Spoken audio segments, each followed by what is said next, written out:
following podcast is being brought to you by the Defy Life Podcast Network.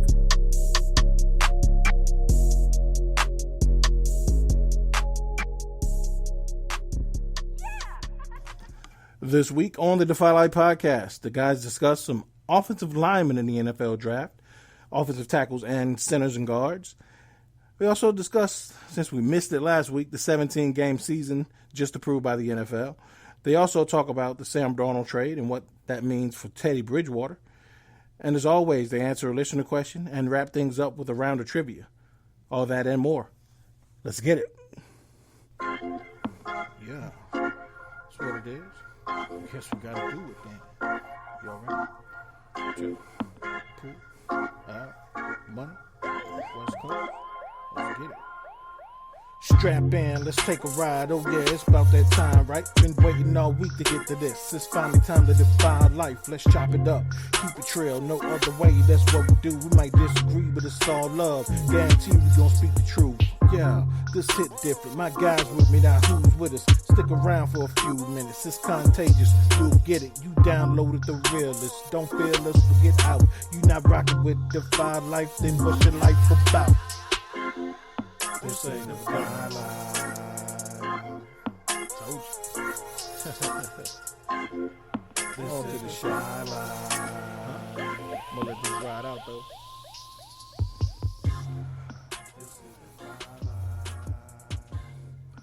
Welcome back to the Defy Life Podcast, powered by the Defy Life Podcast Network. This episode is sponsored by Bud Bottles, home of the Bud Bottle and the Bud Freshener. Please visit budbottles.com for your odor eliminating needs. This is episode 192. Y'all come on in, wipe your feet, close the door behind you. I'm your host, J.R. Glimpf, joined as always by my wonderful co-hosts, Thomas Stevens, Alvin Glimpf. What's good with you, boo? Man, you know what it is. I'm enjoying it. Spring break. I'm living life right now, man. This is what it's all about. No How doubt. you gentlemen doing? Teacher's fantasy. Right. Everybody loves spring break. Right. We're good, man. Good to have you back. I forgot to introduce you correctly. I'm sorry, aka Power Pimp. How did your audition, your second audition go after the callback? My second audition. What are you talking about? Oh, man? now you gonna play humble. So we heard that word on the street, right, Al, is Word on the street. auditioning for a new Marvel movie, and you were playing a supervillain called Power Pimp, and we talked about it on the show last week. So it is already out there. So tell us how your audition went, since you're gonna be in a Marvel movie, Mr. PP, P squared. Me personally, I just feel like when you think about supervillains, there are not too many pimps out there. This is really uncharted territory, and at the very least, you're gonna be like top 5 pimps of all time. I mean, Immediately. Oldie, Dolomite, there ain't too many in that top 5. So Superfly, so Power Pimp, man, you starting top 5 off the rip. I was kind of excited, looking forward to hear this story. So I know exactly what you guys are talking about. I do, and it's totally not true. What? It's just rumors? Dang. It's a hoax? Just rumor, man. The rumor mill. A social media hoax in 2021? The same guy started that is Mel Kiper's next door neighbor. Go ahead. Oh, man. Shot at Mel Kiper.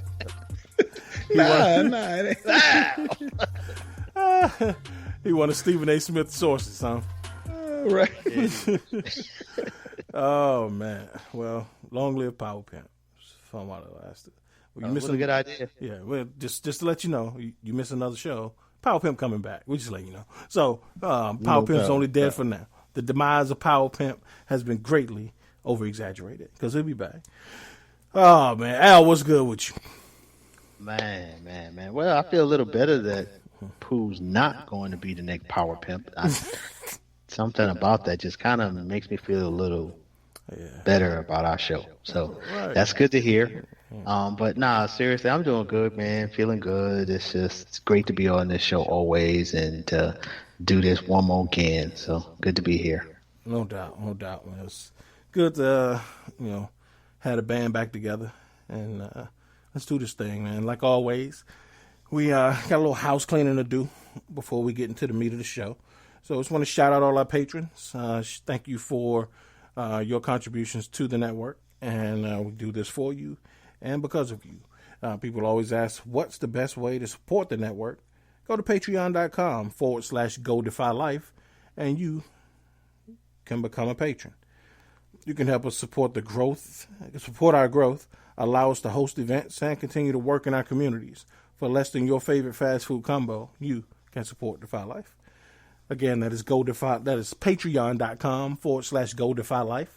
You can also check out our podcast hub, where all of our podcast episodes and network shows are available at DefyLifePods.com. You can also check out our written content, everything from sports, fashion, movies, anything you want, even some erotic stuff out there. It's crazy. Go DefyLife.com.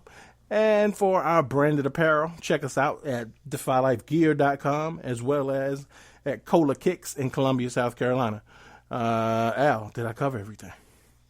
First of all, shout out to Cola Kicks. I just think that's one of the dopest names that I've heard in a long time. No doubt. Yeah.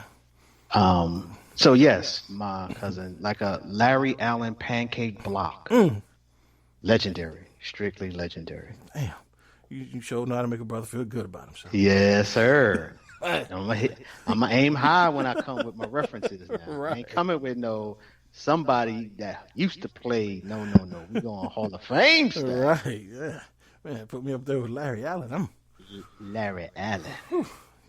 Man, you could have gave me like Jamie Nails or somebody. You gave me Larry Allen. I could have to have people like, who the hell? Right. And y'all, trust me, y'all don't want to be Jamie Nails. But, Nah. Man, okay. Well, so before we got on, I was about to mention something, and but I wanted to kind of mention it on air because I want to get Pooh's because I know this is Pooh's guy, and I kind of want to get, since we've had nearly 25 years to think about it since he played. Kind of want to get your thoughts on him as you remember him, Pooh. But I just watched, and I don't know if you've seen it. Have you seen the documentary Running for His Life? The story of Lawrence Phillips. I don't think I've seen like 2 or 3 documentaries, but I'm not sure if it's if that's the name of it. But if is it current? It came out in 2019. I've probably seen it.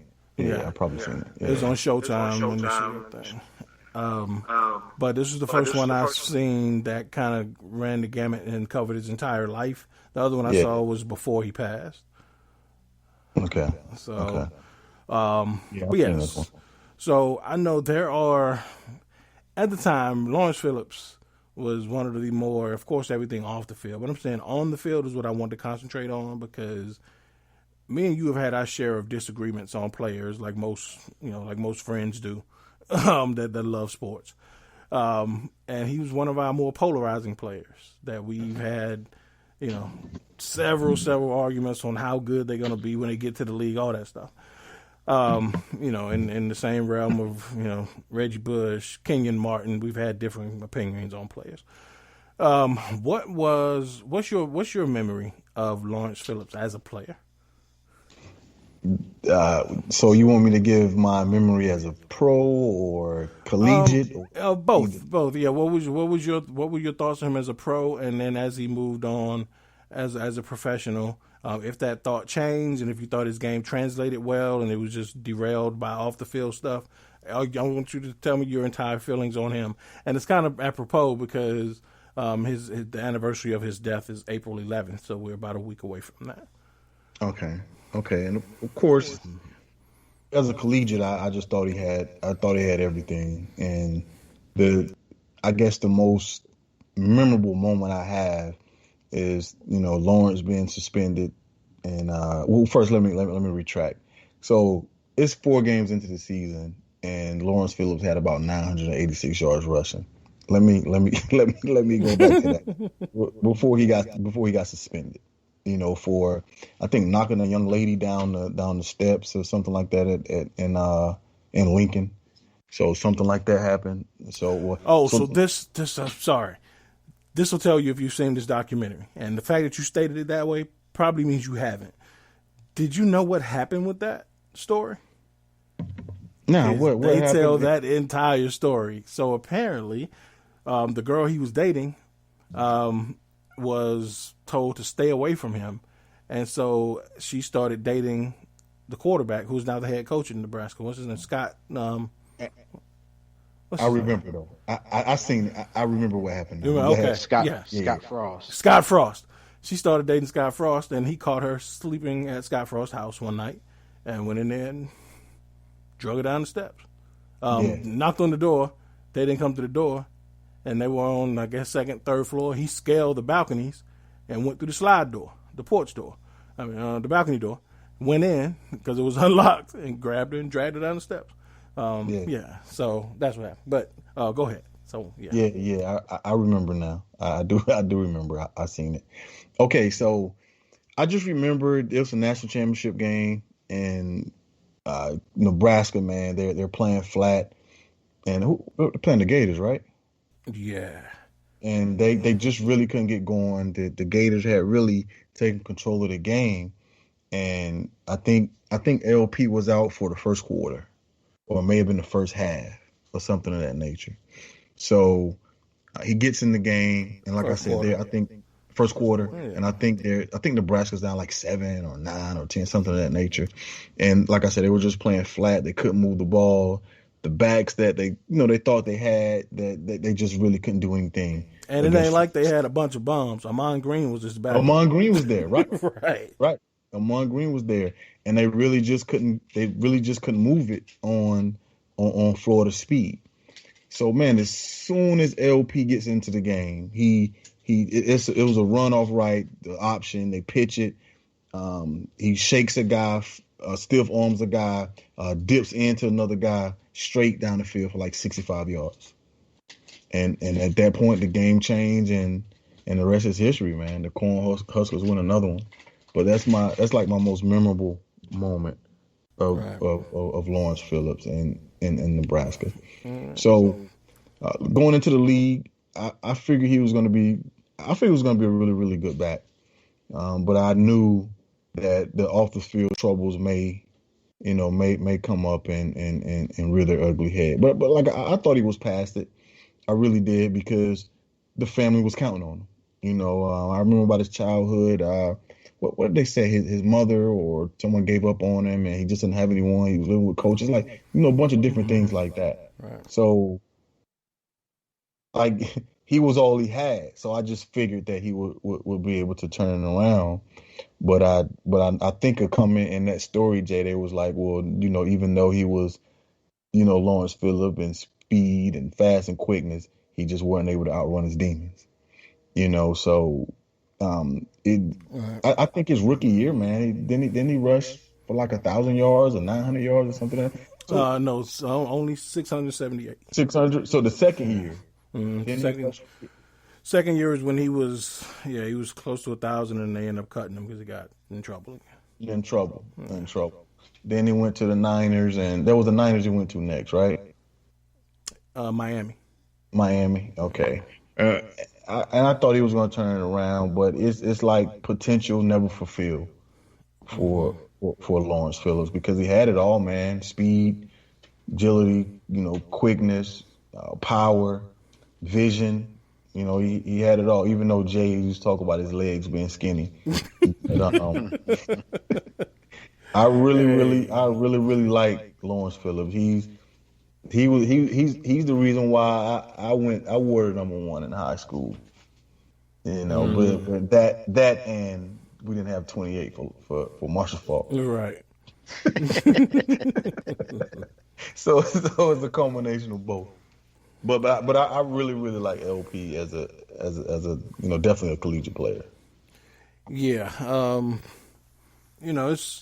I didn't want to get involved in, talk a whole lot about the off-field stuff, because, people can't help they can't help the situation they're born into. And he had a tragic childhood.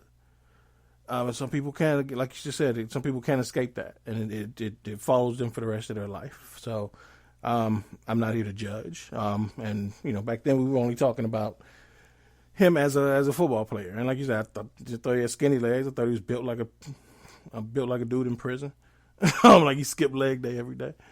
But I just always, and of course I was a big Eddie George fan. So Eddie George came out the same year, and they were in the same draft, and for Lawrence Phillips to go 6th overall to the Rams and Eddie George to go 14th overall to the Oilers, I was a little upset because I was an Eddie George fan.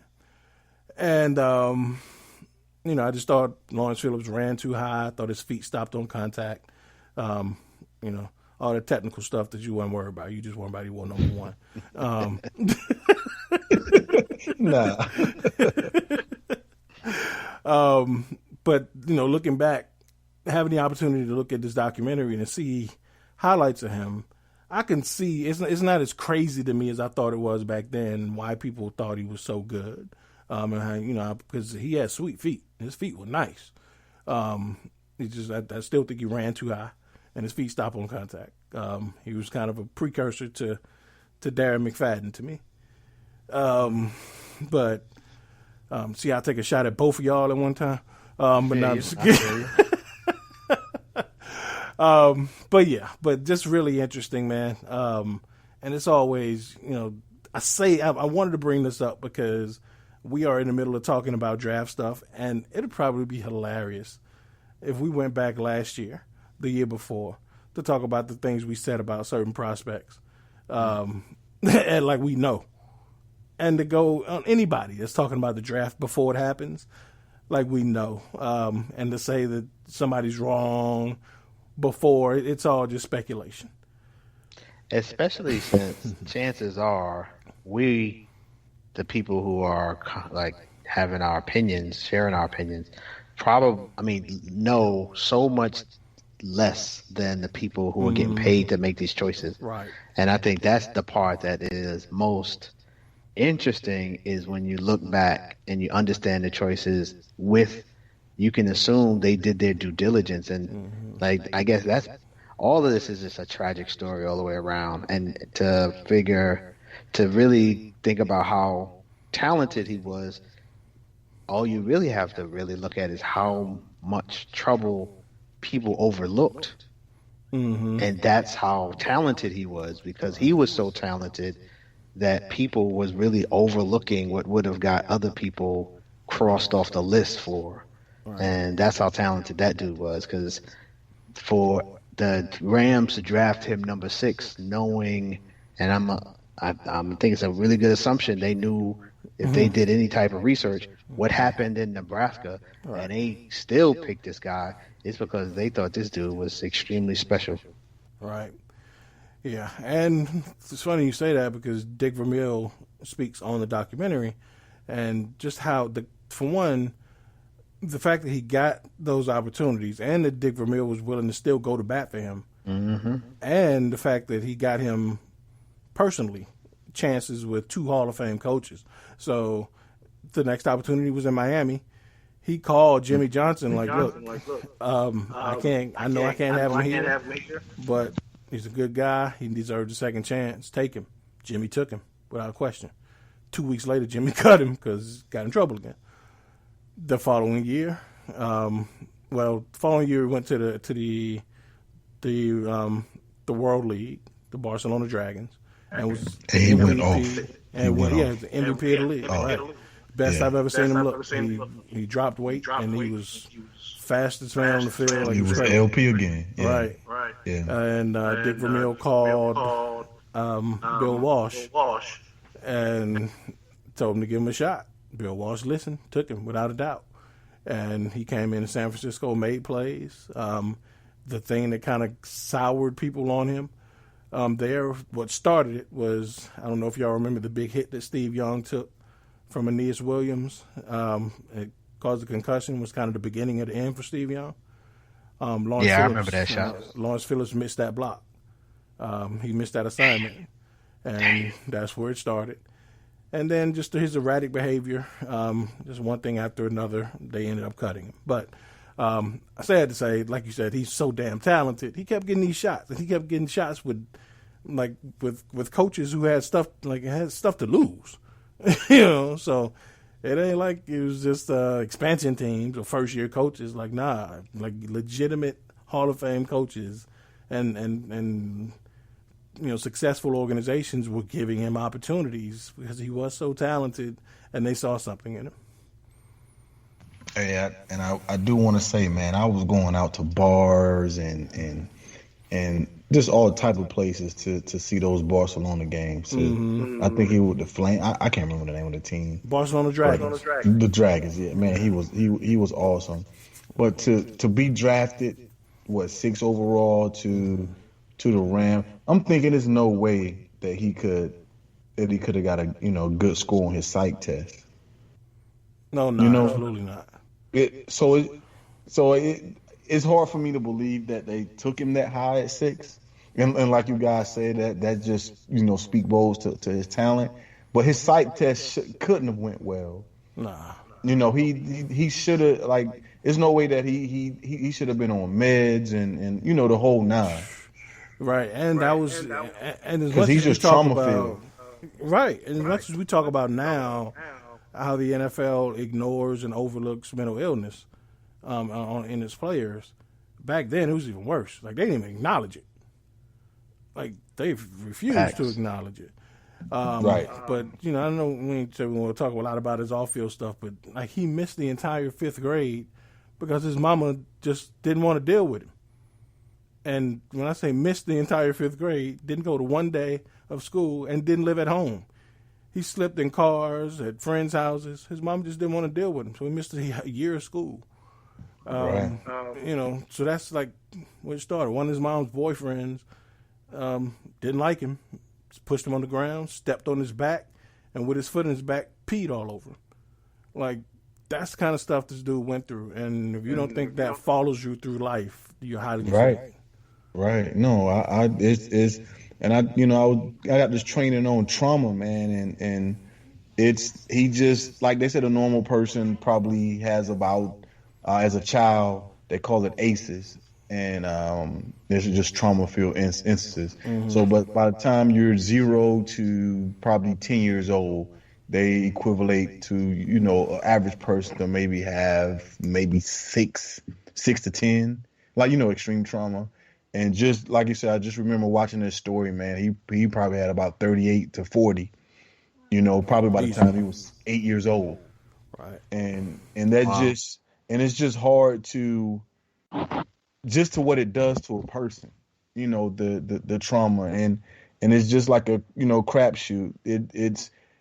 It's hard to shut it off. Right. It's almost like going to war. And then after war's over, they expect you to come home and be sane. Mm-hmm. But you've been taught for the last 10, 12 years how to gut people and kill people and blow people up and, rip their throats out. Like you've been taught this, for the past year, but they want to put you back in society as a normal human being. And to go play a violent sport while you're at it. Right. Like, you've done with all this trauma. The way we gonna heal you is go play football and hit people for a living. Can you imagine the kind of anger this dude dealt with? But yeah, man, I just kind of want to touch on that because that's I love documentaries because I like getting filling in the gaps of what you think you know about people. Lawrence Phillips is one of those guys that again, we talked about Bo Jackson a couple weeks ago, and right around mid-90s was kind of that perfect time where the internet wasn't out like that yet. So it was kind of like the last generation of guys who are mythical enough to not know much about. So we talked about, anomalies. And so Lawrence Phillips has always been kind of an anomaly. But, really, really interesting story. Although Pooh was wrong about his draft stats. So yeah. True that. True that. Oh man. Well, speaking of the draft, again, y'all know we've been running through. Oh man!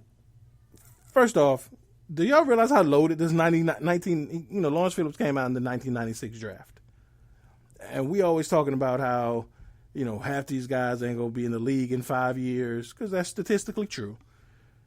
Let me run down. Are y'all familiar with how loaded the 96 class was?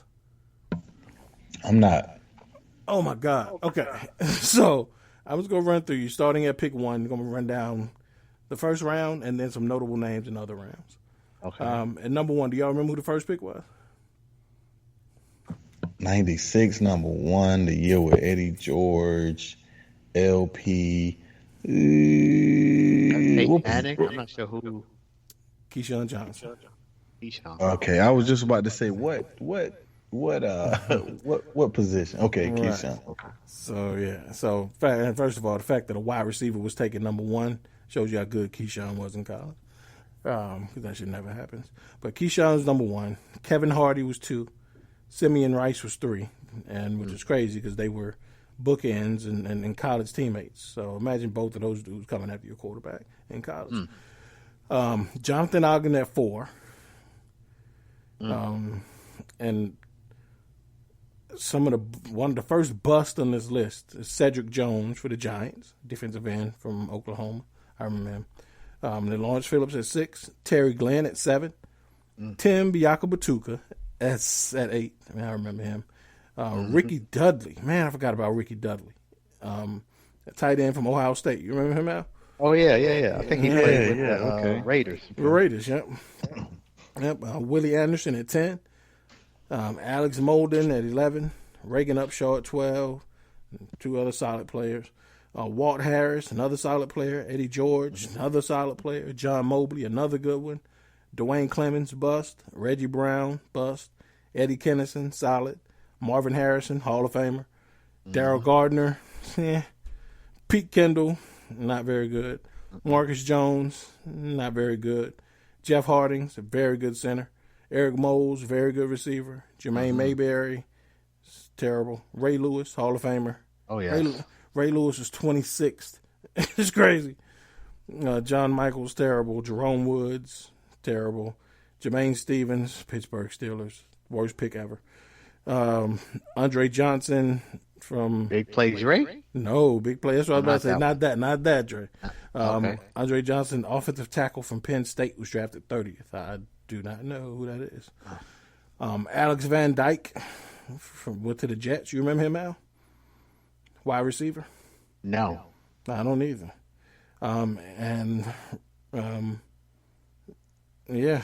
So, Alex Van Dyke was the first pick in the second round. That was only Did the Cowboys pick anybody? I didn't hear anybody's name I recognize. Dallas Cowboys. I don't think I had a pick. Who we draft? Walt Harris? Yeah, I think that's the guy I recognize for the Bears. Yeah, Walt Harris. Walt Harris was pretty decent. Yeah, but we left Ray on the table. Yeah, I mean everybody left Ray on the table. Yeah, Ray on the table. Ray on the table. I don't see. Yeah, y'all didn't have a first round pick out. Y'all must have traded it. Yeah. But in the second round, Amani Toomer, Tony Brackens, Okay. Yep. Mike Allstott, Yep. Mushin Muhammad. Some really good. Yeah. Panther. Yep. Bobby Ingram. Pooh is just another one y'all had. It's another one y'all had. South Carolina's own Bobby Ingram. He called me a little fat bastard when I was a kid. So he played for one of the high schools that was on our high school's schedule, and of course he's about 5 years older than me. So he was in high school. It means I was a seventh grader, seventh grader. And so, as kids, we would run around, and when the girls were playing, we would run around and see what the boys' team looked like as they prepared to come in and start their warm-ups. And we running around and, just being kids, causing ruckus, talking shit to the other team. And he said, "Won't y'all get out of here? Go ahead, you little fat bastard." So Yeah, Bobby Ingram. Hell of a player, though. Yeah, so, trying to see if there were any other Brian Dawkins. Wow, I didn't realize he went that low in the draft. Okay. Brian Dawkins went 61st overall. Wow. Well, that's him on the board. Where'd he go to school? Clemson. Clemson. Right. And, you know, it's like sometimes I do this. I go look at old drafts and I say, he was just try to find like the steal of the draft. And sometimes you don't have to go that far. We found the steal of the draft. And ain't nobody on this list better than Brian Dawkins. Not as a steal. Can't be. Right. Maybe Ray. Or even Marvin Harrison. Like the idea that you got Hall of Famers who like Ray Lewis was one of the best players in the game at one point. Yeah. And a whole round damn near went by. Oh, right. And he may be the best ever at his position. Right. Yeah. Right. Like, damn. All because he was other too short. teams. Yeah. Yeah. How tall is Ray? 5'11"? 6 even. I was gonna 6 say even? Yeah. It ain't bad. Nah, but you know, back then. 6'4", 6'5". Yeah. 6'3". Back then, you know, if you wasn't big hulking run stuffer, they didn't want you. You know, I don't know. Y'all tip a guy by the name of a raw athletic wide receiver from the University of Chattanooga named Terrell Owens. T.O. Who was drafted 89th overall. Ooh.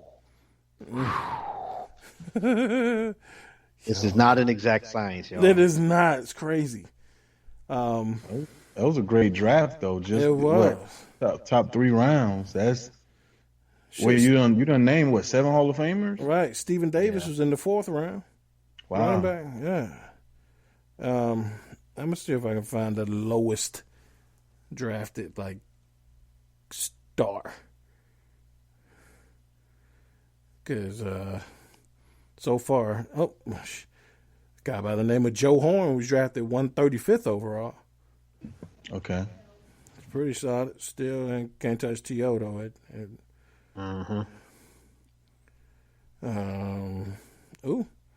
Zach Thomas was drafted 5th round, 154th overall. Oh, wow.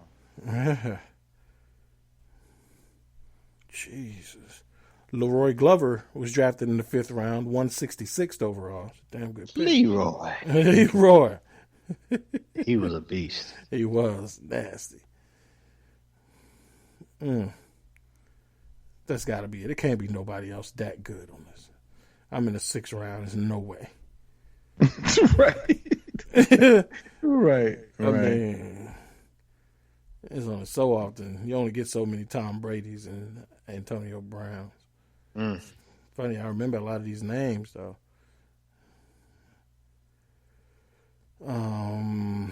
Yeah, so I think that, still a couple of guys who I think lasted a while in the league and, were starters at some point. But yeah, but still some really good names. Zach Thomas, Terrell Owens, Mike Allstott, all out of the 1st round. Joe Horn, outside of the 1st round. So again, like you said, Al, this shit is a science. This shit is an art, not a science. Because there's no way that if we looking back, 25 years, people thought they knew what they was doing. Not the way this looks. So in a month, we'll all again get the opportunity to see how big of fools we are. We will definitely be off.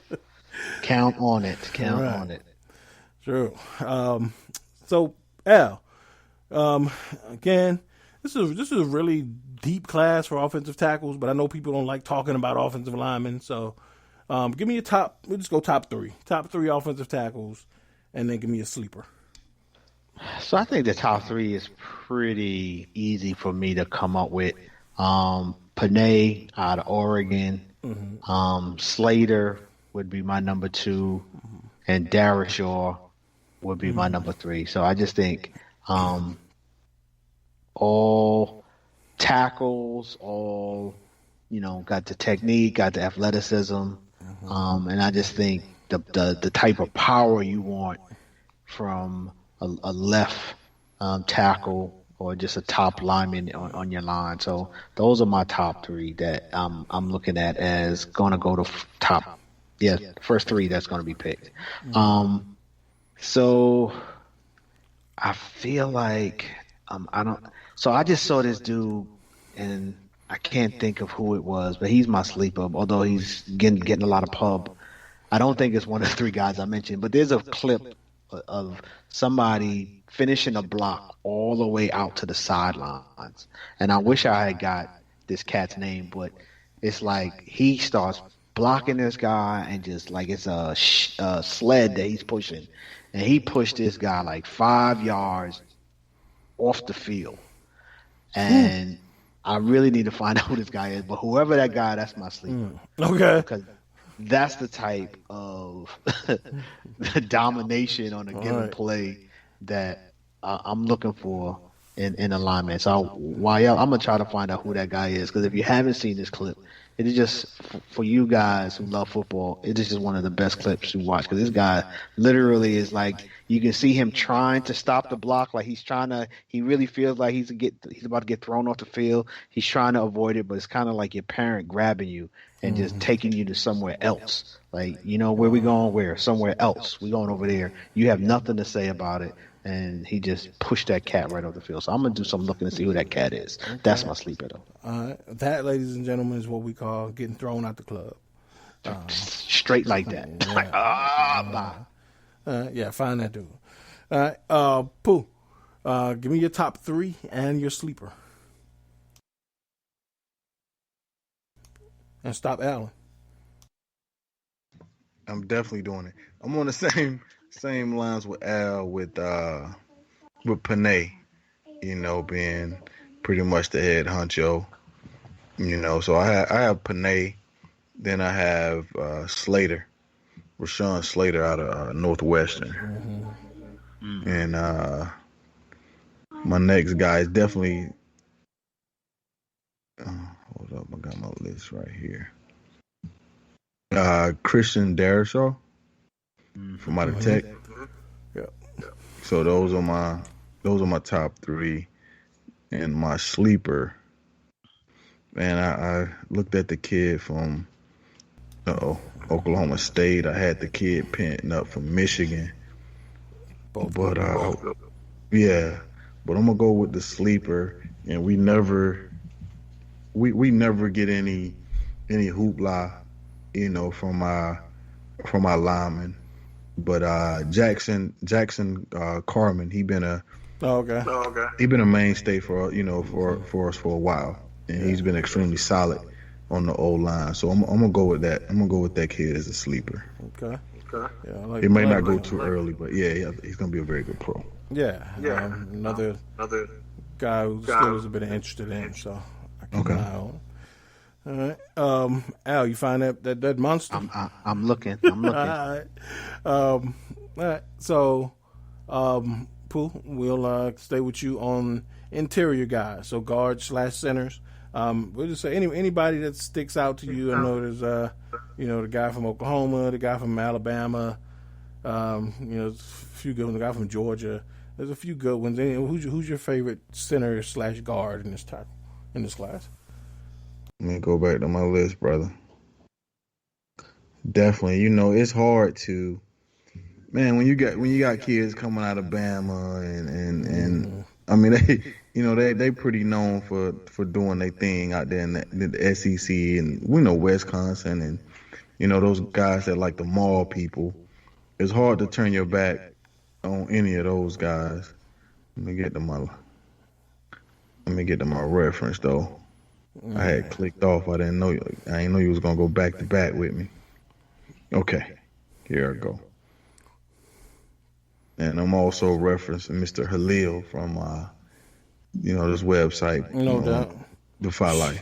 Shout out to Halil. Shout out to Halil. Real football talk, no doubt. Right. So interior, man, I'm gonna go with Creed Humphrey. Mm-hmm. Center seems like he's gonna be solid. Junior, redshirt junior. So he's been around. He knows his way around. and he played for, I guess. So if I say something, it probably would be he has an onus on pass blocking because the Sooners, they do pass a lot. Mm-hmm. So I can pretty much say he's a pretty good, pass blocker. And the London Dickerson, he got injured right near the end of the year. Yeah, the next to last game of the season, he was a lock to be a first rounder. But Landon Dickerson from Alabama, he got next to last game of the season, he tore his ACL, and then of course, what was it, 4 weeks later at the bowl game, in the national championship game, he was able to come back and snap the last snap of the game. Right. Right. So he'll be recovered in time, but he started out at Florida State and played guard. But in his 5 years in college, he only had one season where he didn't have a season-ending leg injury. Oh wow! So he's the best center in the draft, but of course, injuries are going to dictate that he's not going to be the first one off the board, probably. Yeah, a lot of risk. Right. Yeah, definitely. But without that, he is an absolute monster. Right. So I'm probably gonna skip over a guy, and I'm gonna go with Wyatt Davis, our redshirt junior out of Ohio State, the godson of Willie Davis. Yeah, grandson. Yeah, grandson. I ain't say godson. Grandson. Yeah, of Willie Davis. So I'm gonna go with him to round out my top three interior. Cool. All right, Al, you found that monster's name, or you got your guard and centers for? Yeah, I had to stop my search to pull out my list. All right. I like Dickerson a lot. I have him as my second interior lineman. But to what you said, I wouldn't. I think it's just on the risk of his lack of, consistency or whatever. So that's kind of the biggest issue. The guy that I have been taking a liking to, and it's just because, as you look at these mock drafts, and when one of my teams, they put a name on there that I don't recognize, I start doing a little research to see if this is somebody that I could co-sign. And for the Jets, and the second pick, they got a 23rd pick. I've been seeing this name come up, Vera Tucker out of USC. And just based on what I'm seeing, he done slid up as my number one interior lineman. Just think that, dude has just the power, the mobility, but definitely can finish the block. I think he's a real polished product coming out of USC. And my third guy, the kid out of Ohio State, I co-sign a lot of what Pooh mentioned. I think he's high quality. Davis. Wyatt Davis. Like him a lot. Been playing in big games, productive offense, can pass block and run block, and so definitely think he has all the tools you're looking for interior alignment. No doubt. All right. Oh yeah. Like all those names y'all mentioned, Vera Tucker is also a guy who can play left tackle in a pinch. He played left tackle his last year at USC, and was one of the best in the nation. But he's shorter and shorter arms. Probably dictates he's going to play guard at the next level. But in the pinch, he can play left tackle. Also, a guy like Rashawn Slater is a guy who played guard and tackle. So he can. Some people like him as a tackle. Some people like him as a guard. I actually like him better than I like Panay at tackle. Okay. And if I gave you a scouting report, if I handed you a scouting report of a player, and the only thing it said on it is demolish. What's the guy for the Redskins? Chase Young. Chase Young. Demolish Chase Young for the entire game. Would I have to put anything else on it? He needs to get picked. He needs to get drafted. I'm taking that dude. That's Rashawn Slater.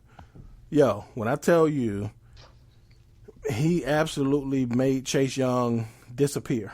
You didn't even know Chase Young was on the field. And when I say the only reason you may is because he manhandled him. I mean, he was ragdolling Chase Young. And I see that from a dude I don't even need to see no more. Yeah, he done passed the test. All right. And it's funny because I have seen his name pop up on Dallas Cowboys mock drafts. And, maybe somebody's thinking the same way you're thinking and saying, look, this Chase Young kid is a beast. We're going to have to go up against it twice a year at least. We might want to get his kryptonite on our team to handle him because he is a problem. Right. He's going to be a problem for a long time. Yeah. All right. So interesting. Yeah. So Rashad Slater, and in football it's harder to tell because they got helmets on. You can't see facial expressions. But body language will tell you a lot of times when a dude is just frustrated and he just feels defeated. That's how Chase Young looked against Rashad Slater. It was just like he was like, man, when can we go home? Mom, I want to go. It was like that. Now, based on that, that's who I want on my team. I've just been on. He's my hope for who we pick because I've seen him. Right. And then again, last year our offensive line was, all backup. So he definitely, was playing against our B team, but yet still considering even the guys we got are kind of old in the tooth. If we could get a young buck who could fit the bill, I'm all for that. Yeah. So, I mean, on paper, you look at, Penei Sewell and you're like, yeah, he's that guy. But they don't play the games on paper. They play them inside our televisions. That's why I like Slater better as a player. Oh man. But, yeah. So.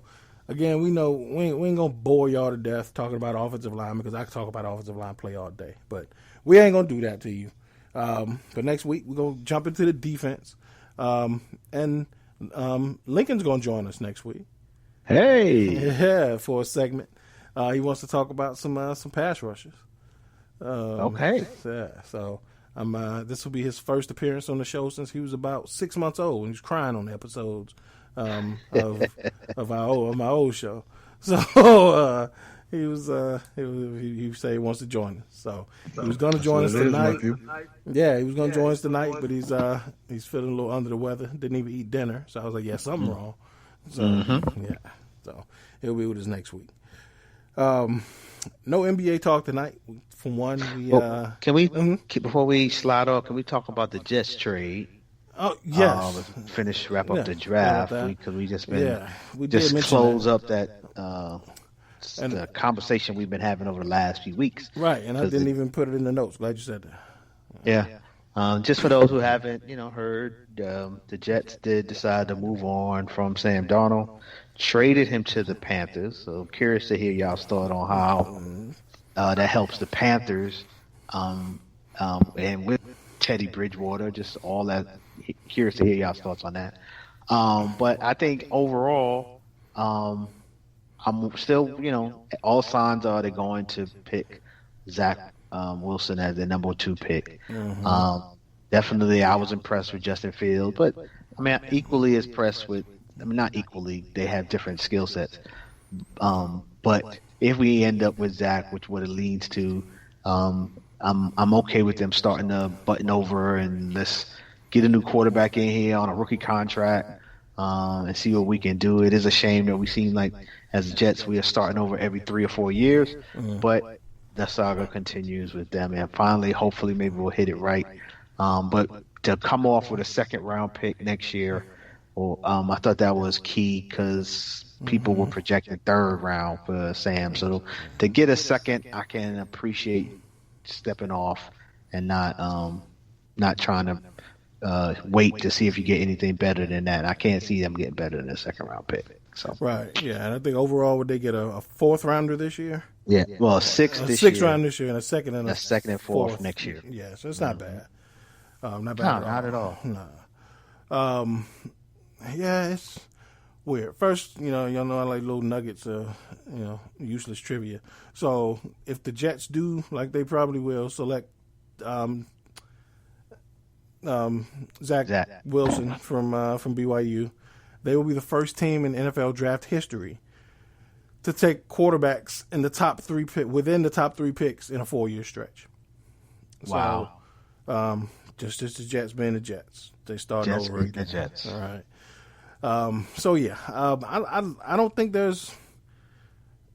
If you ask me if there's a winner or a loser in this draft, I don't think there's any winner. And because the Jets could, if they kept Sam Darnold, they have right now after the trade, they have 21 picks over the next 2 drafts, which is a good way to rebuild your roster. So before they traded Darnold, they had 18. So it's still a good way to build around him, which I thought they should have did. So I think I guess if I had to pick a winner, I would say Sam Darnold because he gets, it's an opportunity to go to an immediately better roster and just to get a fresh start. But I don't see him as an upgrade over Teddy Bridgewater at all. Bridgewater now has been given an opportunity to seek a trade, so hopefully he lands somewhere where he can, he can compete for a starting position. But again, I don't see the Panthers getting. It's not like Tom Brady going to the Bucs. It ain't like the Panthers getting that much better where they immediately become Super Bowl contenders. The Jets have to start over again. But I would say it's I guess like kind of good stuff for a lot of people. Like Robert Saleh, good stuff for him because he gets to start his Jets tenure with his own guy. And doesn't have to worry about a quarterback controversy or holding on to somebody else's quarterback pick. So overall, I think it's, if to use one of our favorite words, I think it's meh. Until we see some results, I still believe Sam Darnold can play. And I think but I think the Panthers already had a quarterback there. But I think it gives the as far as what they were looking for, it gives the Panthers an opportunity to not have to reach if they, if all the top quarterbacks are taken, they can go after the best guy on the board. So, I love. This is why we love the offseason for trades and free agency and the draft and change. So it's another case of it. Man, the winners are the Bears, man. We're gonna end up with Teddy Bridgewater. He was top 10 in all NFL passing categories except touchdowns. And Teddy done well last year. Like I said, he probably has about maybe 10 more stars than Donald. So and he hasn't really started a lot, since his injury. He started off hot. He went to the Pro Bowl that last year before he ripped his knee to shreds. And this is his first time starting. What did he start, like 14, 15 games last year, and he played extremely well. And this is a guy that's shaking off the cobwebs. So, hey, the Bears are the winners, man. We're about to get Teddy Bridgewater for a 5th round pick. So you think that's where he's landing? Like that's just every quarterback that become available, the Bears. I'm just like, is this something serious? Because I got to get Andy Dalton, so I'm just trying to. Okay, so right before we only paying Andy $10 million.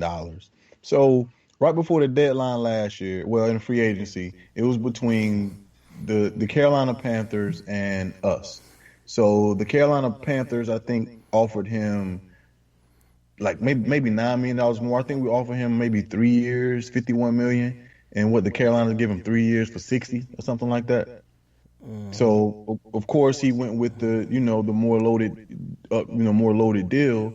So he signed with those guys because we thought we had Teddy in the bag, and so I can only foresee that we get him because Matt Nagy, I'm pretty sure he's looking at that film and he's loving what he sees. Teddy moved. We had games where, bro, we had 6 first downs the entire game. And I'm glad Teddy didn't come to us last year actually, because he only would have looked bad because our line at the beginning of the year was horrible. So we done did some things, shored up our line, which is funny because some backups came in and that shored our line up. The guys that we were paying $13, $14 million a year were playing like crap. Don Jones paying $13, $14 an hour, came in and killed it. Right. Right. Playing hung. And now one of those guys is a Pittsburgh Steeler. Thank you very much. Right. Wow. Hey, true that. So, I'm loving that, man. I think we're gonna get Teddy. Stock it up in the draft. I'm hoping we bring in the kid from Kansas City. The other lineman to share it up because he had back surgery, but he still is a very, very solid player.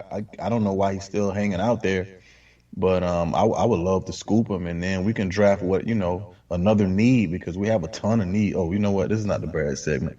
I'll let it go. I wasn't gonna say nothing because it's we don't get to talk about good things in the quarterbacks with the Bears a lot, so I'll just let you. True that. That is true. True that. Let's get that out. But the only other thing I was gonna say about the Jets is just that I think I'm happy to see Sam land somewhere where he has some talent around him. I hope Teddy lands somewhere. Another good situation for him is what I wish on him. And for the Jets, I think if Zach Wilson is that dude, then this would be the best trade, best draft in a long time, and probably my lifetime time.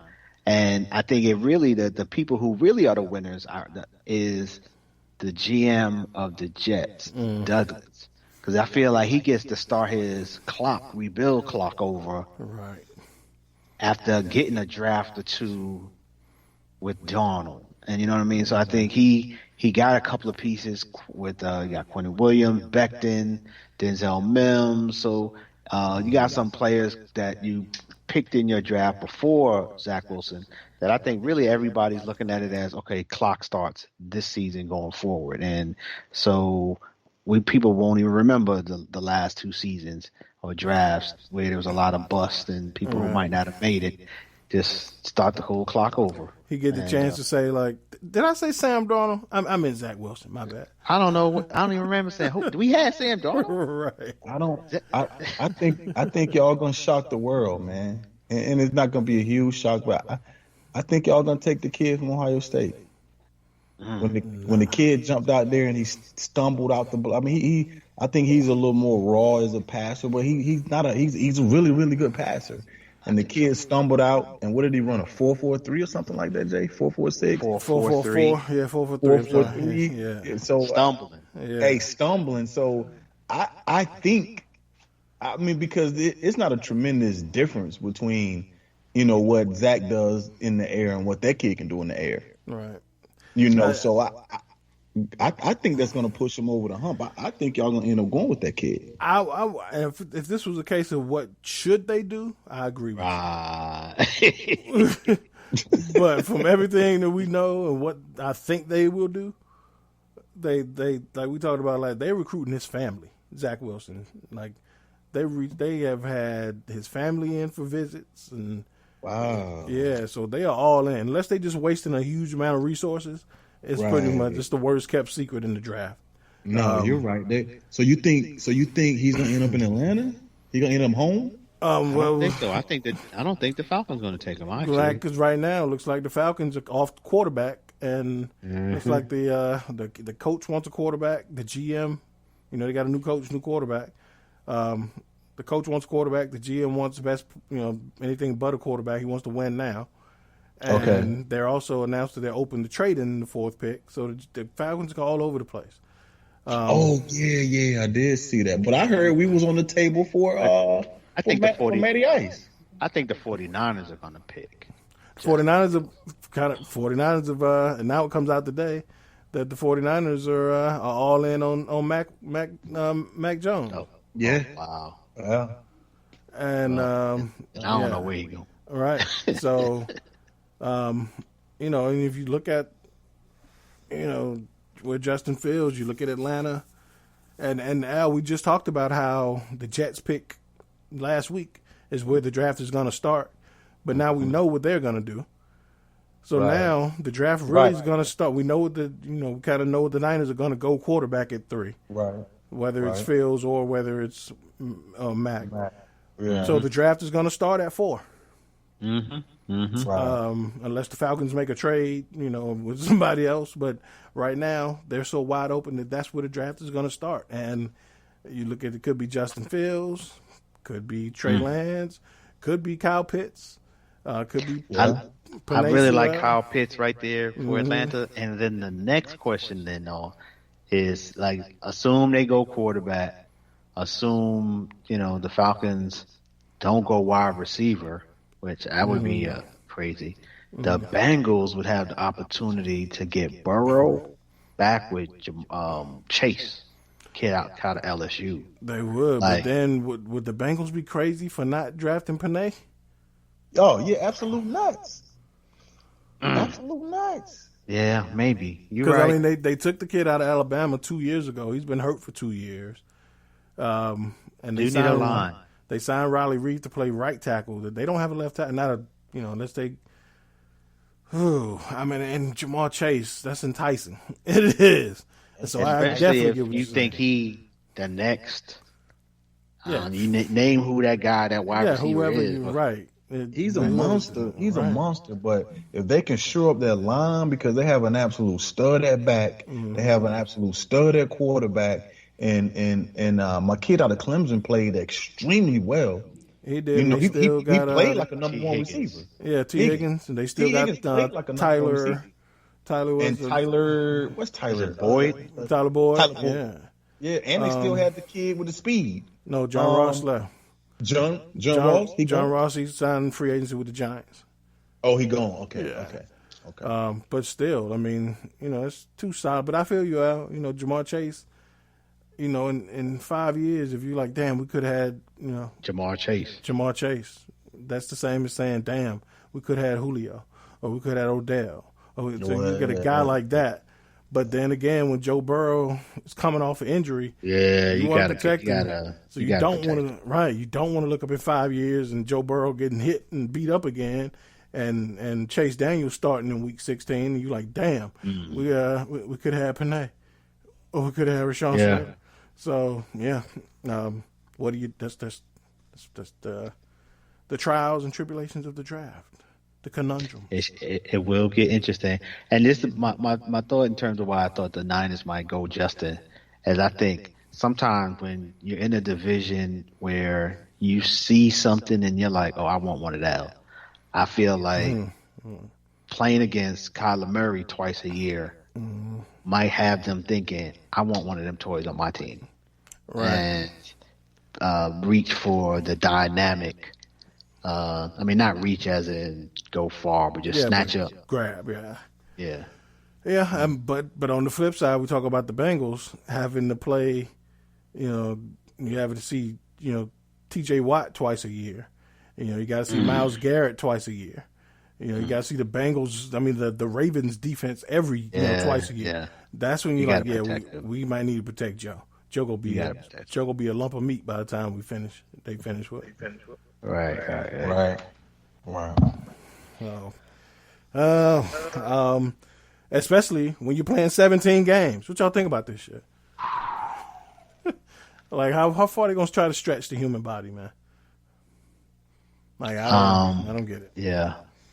And what I don't understand also, and I haven't done the research, but I saw Aaron Rodgers somewhere talking about it, and he said that because of the negotiation during the pandemic, that something the players agreed to, that he said then, if we agree to this, guess what? We get in 17 games. And there was something about a benefit package, or I'm not really sure what happened, but it was something he said the players agreed to. It was a benefit package. I'm not sure what that package was. And because they agreed to that in the negotiations, the way the league is saying now we're going to have to pay for what we just gave you is the 17th game.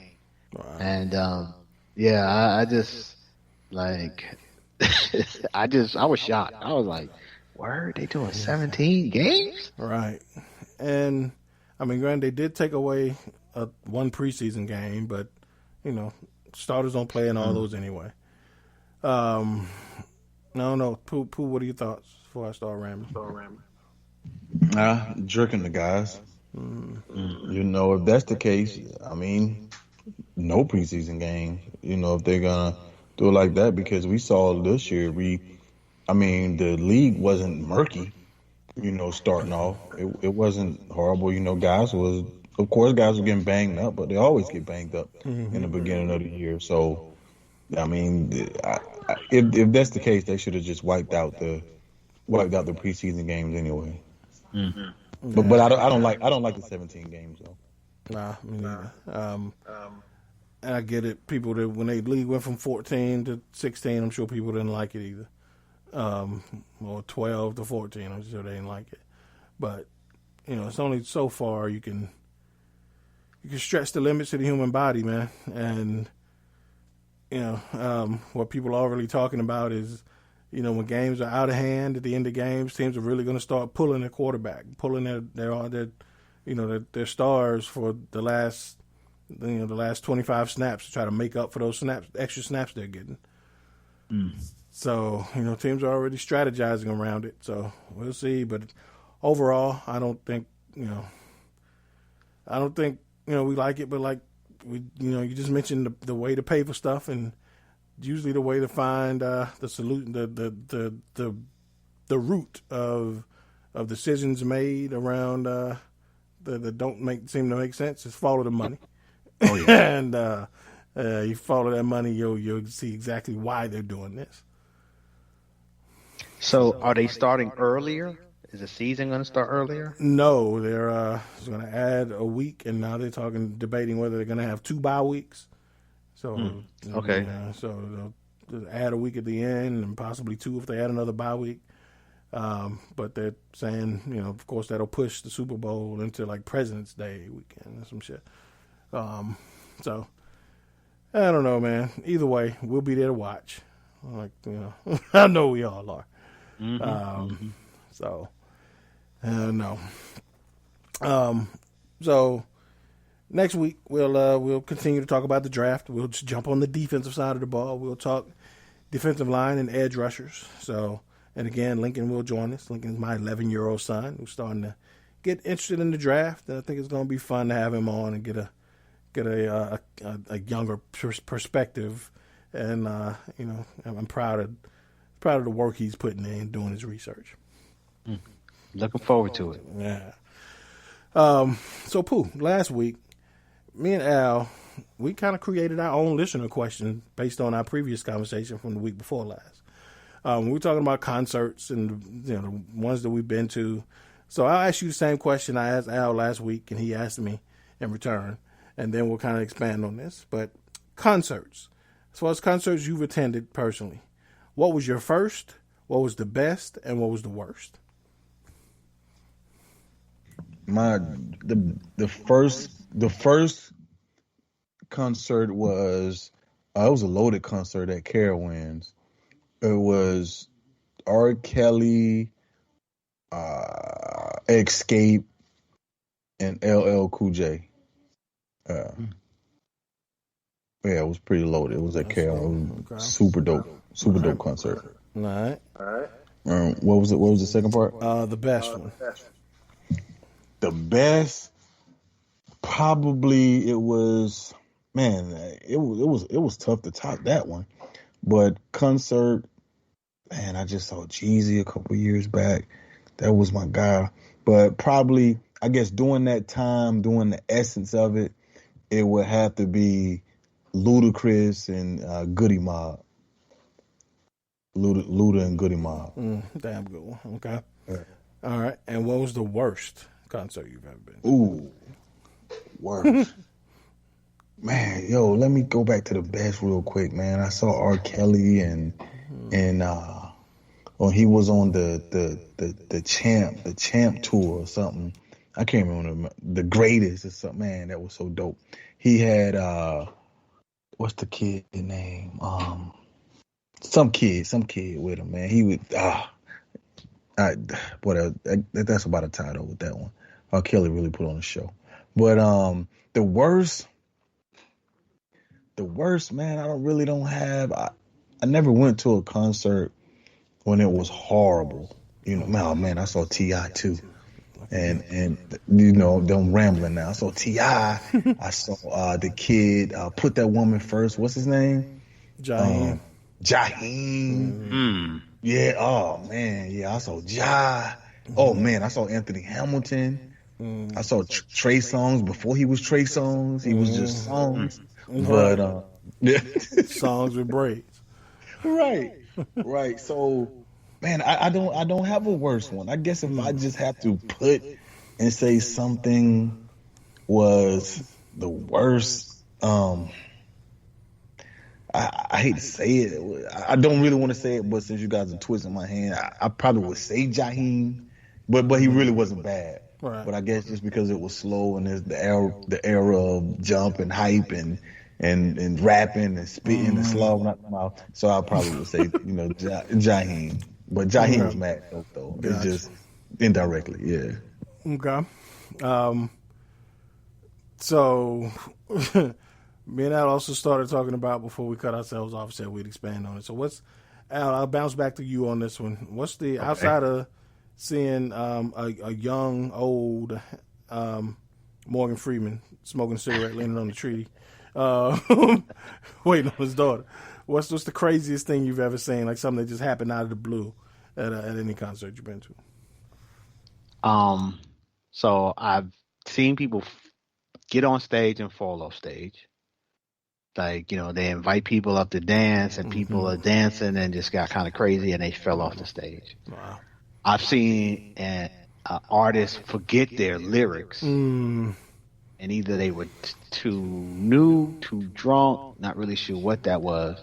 But that was MC Lyte, one of my favorite artists ever. Wow. And this was at like a major called the Greek Freak or some concert, some Greek festival weekend up in Syracuse. And she forgot those. That was crazy. I've been at a concert where fights broke out. People got stomped, robbed. Like, definitely, I've been in concerts. This is early years where you're like dancing or you're watching a show, and then you just see this like.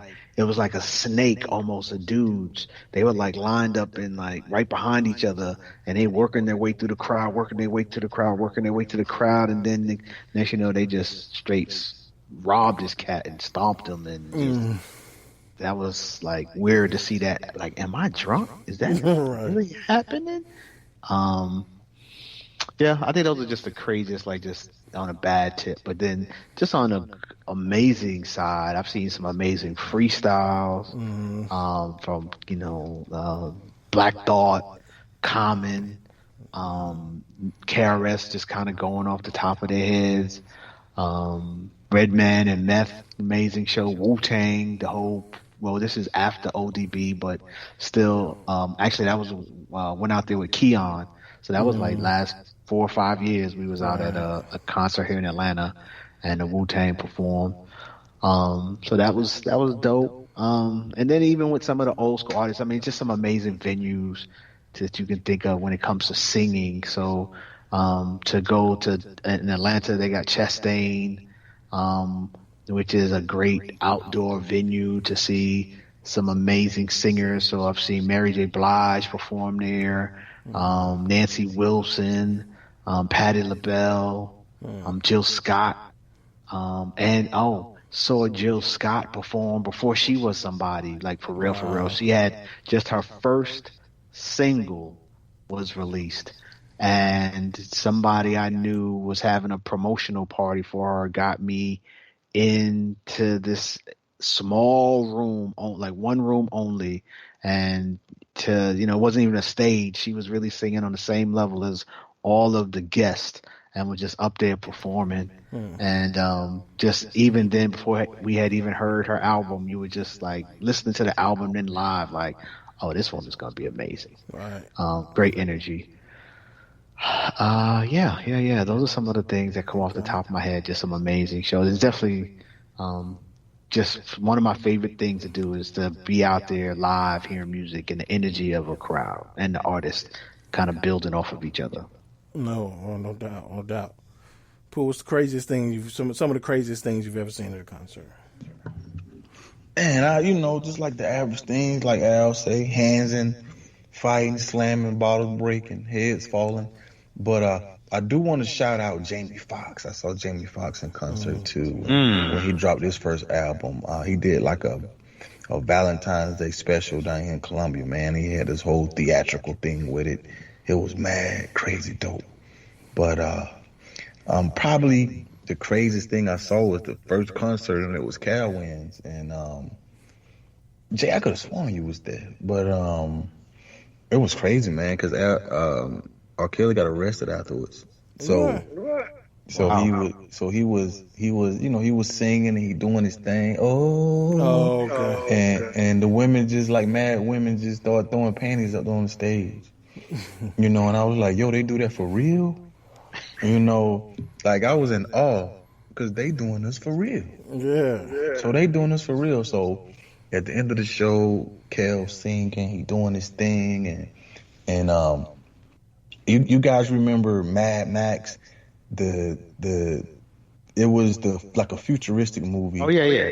And so R. Kelly had like a Mad Max R. Kelly on the Jumbotron, and it was singing background to everything he was doing. He was singing background to him. So I was like, man, that's ill. So as he's singing background, Kel got some ladies on the stage, and he was doing his thing. Y'all like when I do this, my tongue and all this and all that. So now Kel's is like, yeah, they told me not to do this, and they told me not to get naked, and they told me they're gonna lock me up if I do it, but I'm who I am. I'm gonna do what I do. And that kid just dropped his pants. Cool. Kel's wild, man. And whipped his wood out. Well, alrighty then. And then he started running. Everything was over, and they handled him. Wow. But that had to be the wildest thing. Like R. Kelly we know he's a wild boy. Yeah, he's a wild guy. He just totally, and that's another guy with like unsizable trauma. Oh yeah. That he definitely needed, therapy and meds and the whole nine as well. Yeah. But everyone has a story. But some are definitely more extreme than others. Right. How about you, Jay? What's some of the crazy stuff? Y'all mentioned us, fights breaking out, girls fighting over who's the biggest fan of the artist performing, actually arguing about it first, and then they break out into a chick fight. Artists getting tired or woozy on stage and having to sit down and just take a break through the whole song, or let the fans sing the whole damn song.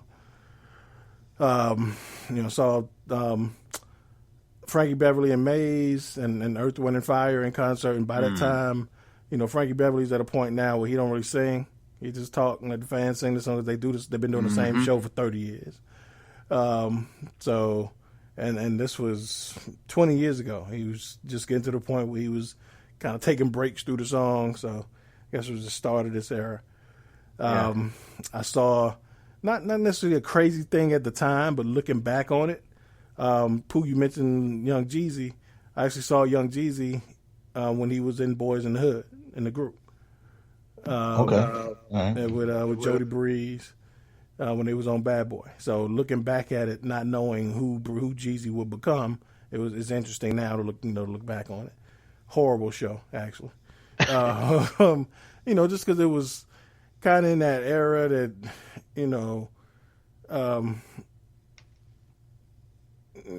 like if you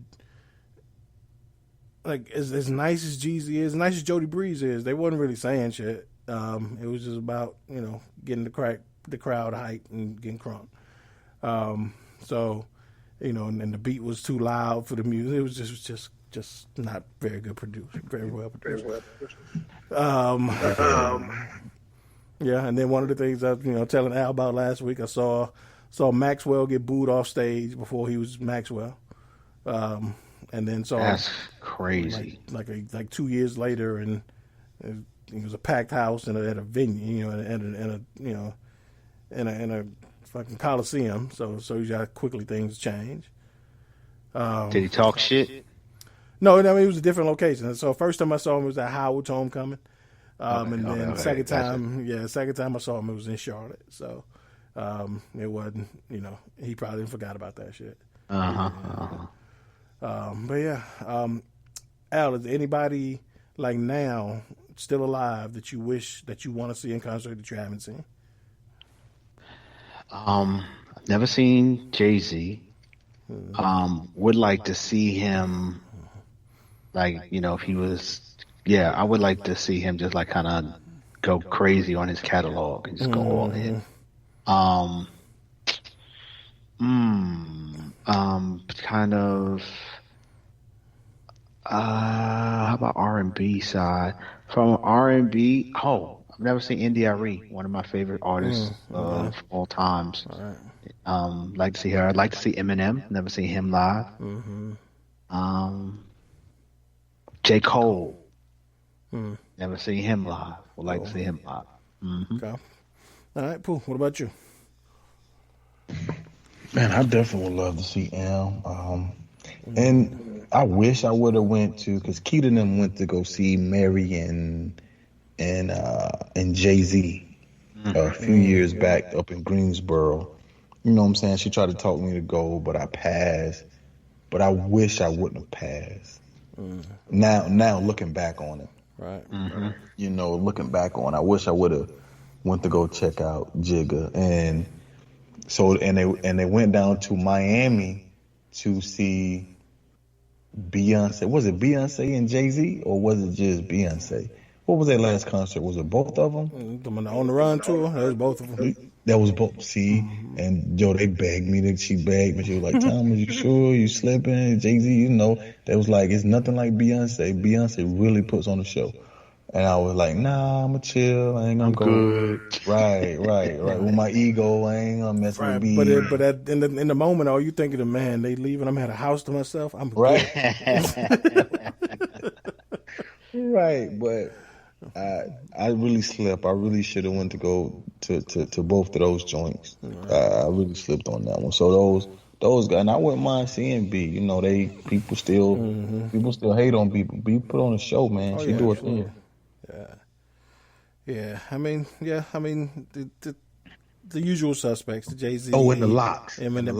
That's what I was about to say, the Locks. And being them, like my wife is the biggest. Just as big of a Locks fan as I am. Definitely want to see the Locks in concert with her. But definitely Jay-Z, Eminem.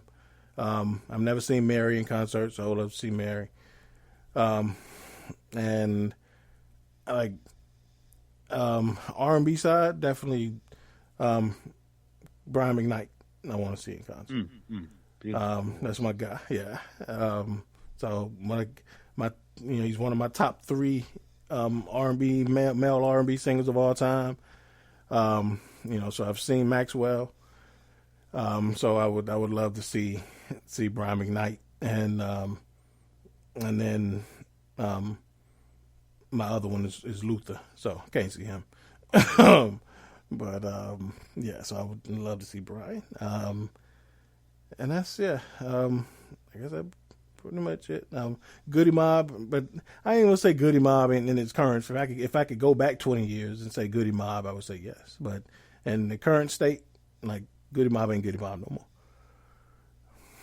So, yes, I mean that is ill. Like who seeing somebody in their prime compared to seeing somebody 30 years later. Like you're looking at a Frankie Beverly and Maze.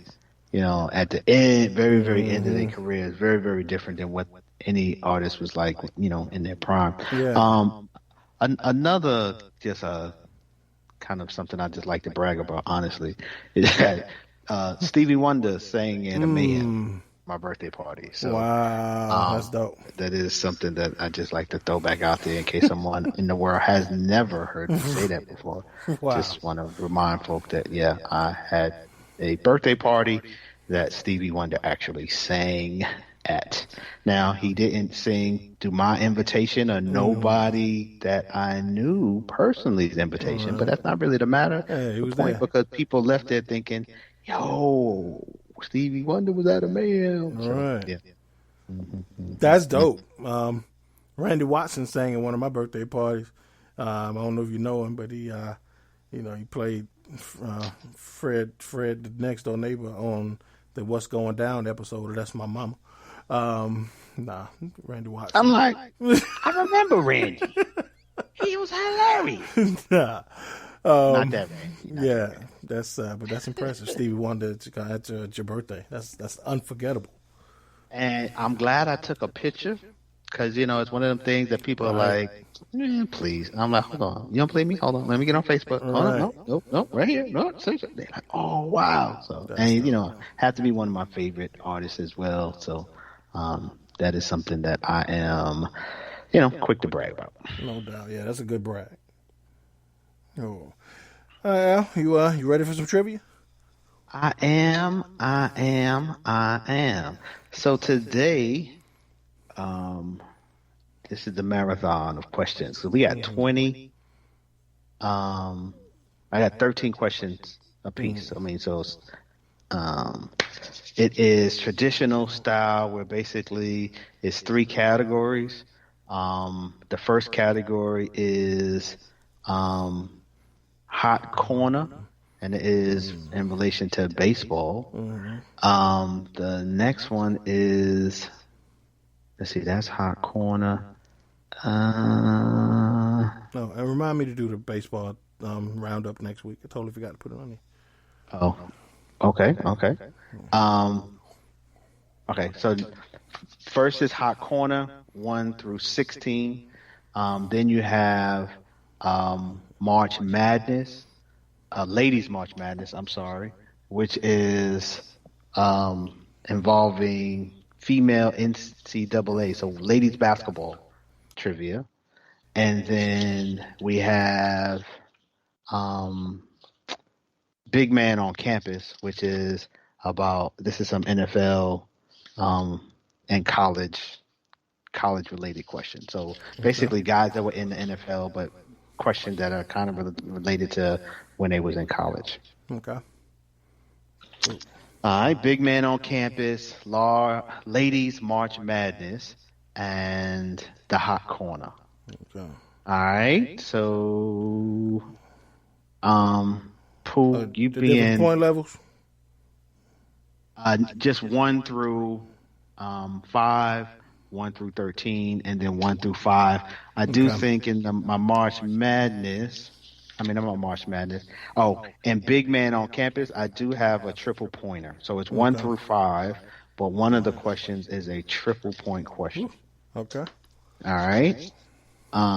So Ladies March Madness, Hot Corner, and Big Man on Campus. And we're going to let Power Pimp go first because I'm afraid he might, be mad at me. Go ahead, man. If Powerful Pimp don't go first. And we had a great storyline and everything, Pooh. We even had Powerful Pimp with a magical tool belt, kind of like Batman. A boomerang pimp hand. It was crazy, son. Like wow, man. We were hoping you got the call back and just kind of brought us in as your creative team with all of these great ideas. But anyway, that's neither here nor there because it was just bad information on the street. So, okay, Pooh, not Powerful Pimp, you go first. Let me get Big Man on Campus. Gotcha. For 1 through 5. Let me get Big Man on Campus for 3. Let me get on the board. That would be the triple point question. So, at what small school did Jerry Rice break numerous NCAA Division I AA records? Mississippi Valley State. 4. That would be correct. That's how you start off the board with a 9-pointer. Yes, sir. Wow. Go ahead, Pooh. Jay, what you got? Anything higher than a 9-pointer? Yeah, that's kind of hard on that one, but yeah, on the hot corner, you got 1 through 16. Wow. Let me get a big man on campus for, let's go 5. Okay, big man on campus for 5. Big man on campus for 5. What two sack artists attended Auburn High School together in Alabama before they were teammates at Troy University? DeMarcus Ware and Osa Umenyor. That would be right on point.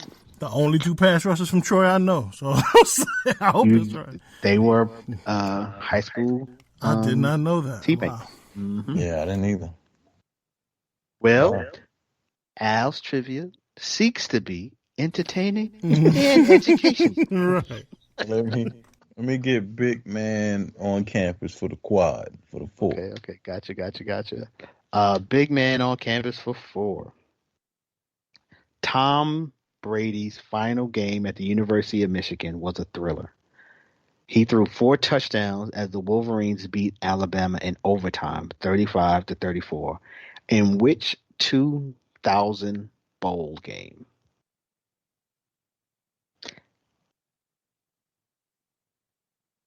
What bowl game was it? 5. Which bowl game was that? Uh-huh. Ooh. 5. Who they play? Alabama. Alabama. That's not the 2. Rose Bowl. 1. Rose Bowl. I know that's not the Rose Bowl. It would be the Orange Bowl. I know that can't have been the 2000 Orange Bowl. Okay. Jay, what you got? What was that for? 4? That was 4. So you got 2 and 1 left for big man on campus. Let me get the big man on campus for 2.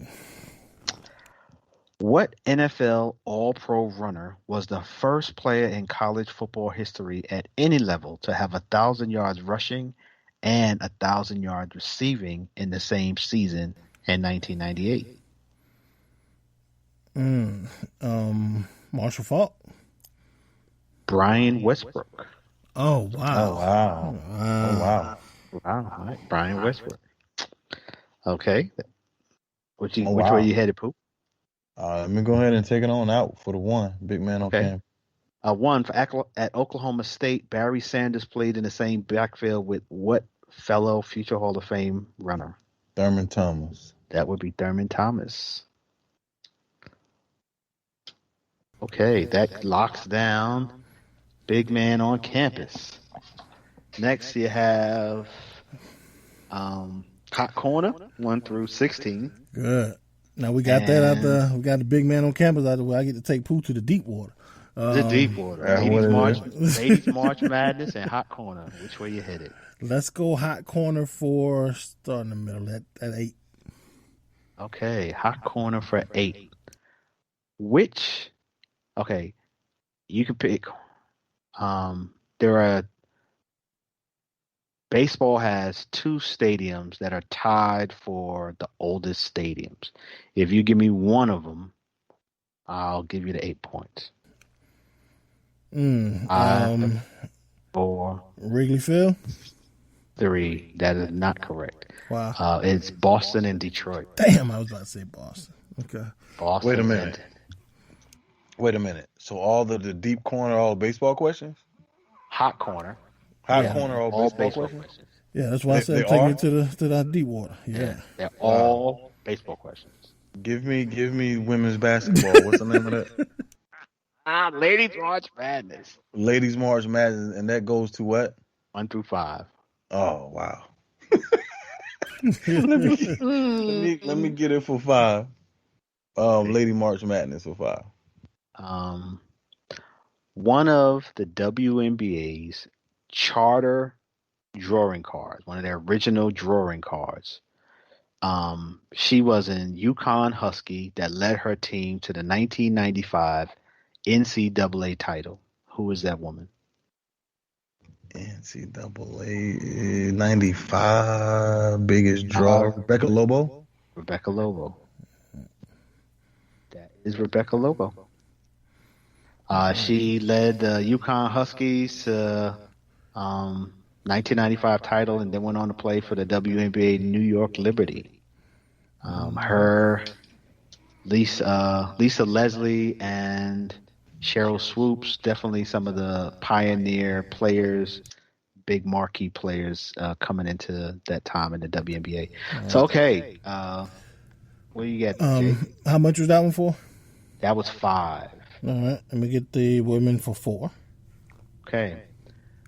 Which 2-time Finals 4 MVP led Tennessee to titles in 97 and 98 before going to star with the Washington Mystics? Shamika Holdsclaw. That would be Shamika Holdsclaw. Along with my cousin Tanya, are 2 of the main reasons that I am a fan of women's basketball. Mm-hmm. Okay. What you got, Pooh? Give me the tray for the women's basketball. Women's basketball. That would be, which ACC point guard pulled off the rare feat of being named Final Four MVP while playing for the national runner-up in 1991? So she was the Final Four MVP on a losing team. 5, 4, 2, 1. I don't know that one. Okay, the correct answer is Dawn Staley.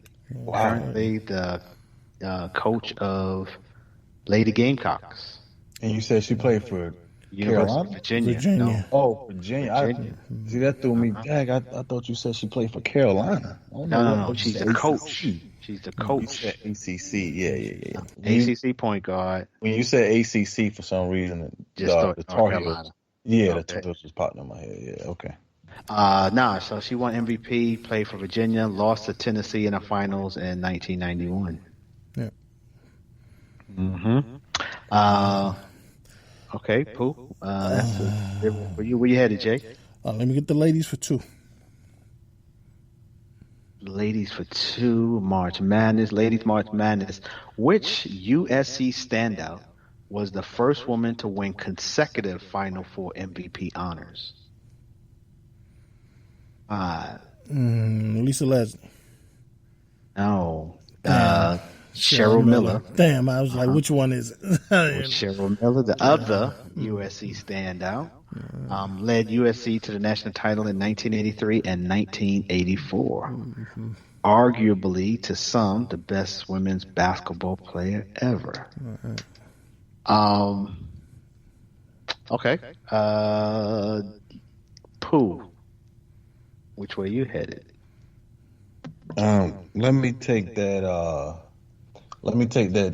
The deep corner for 16. You don't even have to say. Just read the question and the answer. Okay. So for the record, it's the hot corner. The hot corner. It's the hot corner. Which I almost made a question, but I was like, nah, everybody's gonna know what the hot corner is. I just don't want Jay to get that one, so just read the question. The hot corner, for all of our listeners who might not understand the reference, is what people refer to third base as the hot corner. So it's actually a baseball reference. But number 16 for the hot corner. If a ball hits the foul pole, what does it mean? If the ball hits the foul pole? It's the foul pole on a fly. If the ball hits the foul pole, what does that mean? It doesn't have to go, like, what side does it go on? Inside the field of play, outside the field of play? That's not the question. It plays no reference and no relevance at all to the answer. So I'm just gonna go on the answer, assuming that you don't know the answer. Okay. Well, I'm gonna say that it's fair.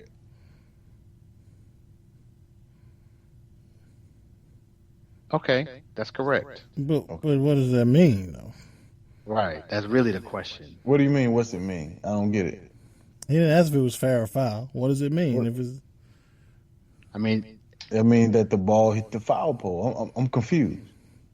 See, that's why. So, what is the runner like? What is the result of the play? What's the result of the play? Thank you. What is the result of the play? Yes.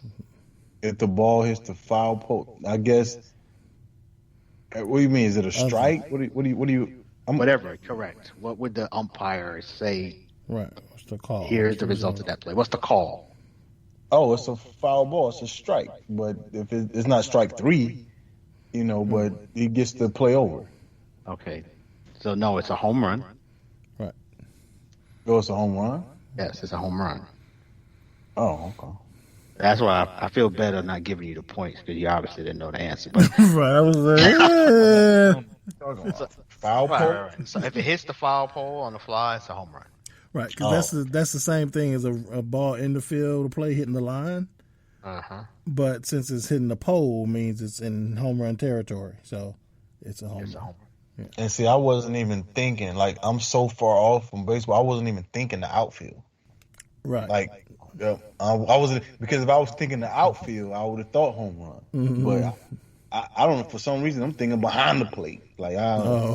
Dude, I know. Okay, that's cool. It's off the board. Glad Jay didn't get that one. Okay. What's strategy? What's the score, Al? The score is Pooh has 15 and you have 9. Okay. All right. Let me get a hot corner for 15. Okay. In baseball, the initials AB stand for what? At bat. That is correct. Wow, I knew that one. Give me 14. Okay. Well, I should say I totally have no clue about. It just depends how much you listen to me, my brother. Who was the winner in the 2020 Baseball World Series? Who was the winner? On the most recent World Series. Oh, okay. Wasn't the Washington Nationals or something? Or something like that, but the correct answer would be the Los Angeles Dodgers. Oh, dude, I don't know. I'm saying, that's one of my teams, son. Right. Didn't the Nats just win, though? Was it 19 or something? Huh? They won the year before that. 19? Yeah. You don't get no extra. Nah, I'm good. I'm good. I'm just saying. What you got? Me go hot corner for 13. Which player had the nickname the Big Unit? Big Unit, Randy Johnson. That would be Randy Man, Johnson. get out of here. I get the. Well, you know what? The one I got was easy. I should have. I'm saying, who won the World Series, son? Hey, I was about to complain. 16 days ago? Hey, I was about to complain, but I was like, you know what? Really, I can't complain. I should have won the World Series last year. But give me for 12, man. I'm 12 the next one, right? What we at? 12? 13? We are up to 13. 13. Let me get 13. I had 13. Okay. Oh, let me get 12. Oh no, yeah, you're right. This is 12. The Wizard was a nickname. Ozzie Newsome. I'm wrong? You got the Ozzie right. Ozzie Smith. That guy was wrong and strong. Sure Ozzie Smith, right? That is right, though, right? I mean, I know the Newsome is wrong, but the Smith is right? Ozzie Smith is correct. Okay, all right. I know it's wrong, though, but okay. Said loud and proud. I don't know why. What Newsome, man? Got football on my brain, man. Who played behind Ozzie? That wasn't Goop. Goop played behind Barry Larkin, isn't it? Who Goop played? Barry Larkin. Oh, for the Reds. Mm-hmm. Yeah. Oh, he was nice. Yeah, Barry was nice. For the record, though, that might have to be Ozzie Newsome. I'm just gonna remember that. Yes, that's good. Just how sure you was. Right. Hey, I don't even know if I got to finish the question. Newsome was on my brain, man. So no matter what I heard, I would have said Newsome. Wow. Because it's just second nature to me. Ozzie Newsome. Oh man. You said it so confident. I had to question myself. Was I wrong in my head? Was it Ozzie Newsome? Oh, was it Ozzie Newsome? Right. And as soon as y'all laughed, I was like, Ozzie Smith. Wow. Oh man, let me get the hot corner for 11. The first black baseball player to play in the majors was Jackie Robinson. incorrect. No. Now, this was educational to me. The correct answer is Moses Fleetwood Walker. Really? Yes. This was educational for me. So Moses Fleetwood Walker, first black man to play for a Major League Baseball team, played for the Toledo team in the Old American Association in 1884. Wow. So he 6 decades before Jackie Robinson. Right. Oh wow. I was so sure of that answer. I might as well said Ozzie Newsome. You might as well say that. That was Right. That was definitely the trick Wow. question of the bunch. That's all right. Go ahead, Moses. Fleetwood. Call me Fleetwood, baby. Hey, maybe that would have been the. You know what? And it's Moses funny Fleetwood. to go back to the powerful pimp conversation for a minute. We was trying to figure out what was going to be powerful pimps, like regular name, Street like name. you have Bruce Wayne. Right. Well, Clark Kent. Fleetwood Walker. All right. Moses Fleetwood Mild Walker. mannered Fleetwood Walker. Right. On a Friday, Saturday night after some Thunderbirds. You don't want to mess with Fleetwood's pimp hand. Just something to think about. Anybody listening who's into doing a Marvel movie. But anyway, okay. Let me go with 10. And Captain Clutch and Mr. November are the nicknames for which famous player? Reggie Jackson. That would Mr. October. Mr. November would be Derek Jeter. Dang. No clue. What they call Reggie Jackson? Mr. October. So what, I needed to give you both of them? No. He Derek didn't say Jeter Mr. had October. 2 nicknames. Captain Clutch and Mr. November are the nicknames of which famous player? So Derek Jeter was called Captain Clutch and Mr. November. Gotcha. So wait a minute. So I just hallucinate. You didn't say anything about Mr. October? You said something about Mr. No, you said Reggie Jackson, and then I said no, that would be Mr. October. Yeah, I'm out of it. I'm out of it. Or Ozzie Newsome, whatever you want. Hey, Jay, I'm completely out of it. I could have sworn you say Mr. October. And I did. I actually said it myself. You know what I'm saying? I said it myself. I'm out of it right now, man. Just end it. Just end it. Oh, hey, it ain't over to the fat lady. No, I'm just talking about let's go. Not foregoing. Give me the 9. 9. Major League Baseball, MLB, was founded in which year? Holy shit.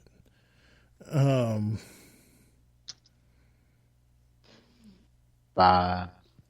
4, 3, 2. 1903. Ding, ding, ding. Is it really? Go ahead with your shit. guessing ass. I'll take it. Oh shit! All I remember is them doing the 100-year celebration sometime in the early 2000s, and I was like, yeah, not bad. Good. Wow. Okay. Pooh, you want 8? Give me 8, man. The game of baseball. I did 8 at first. So this is 9. This is 9.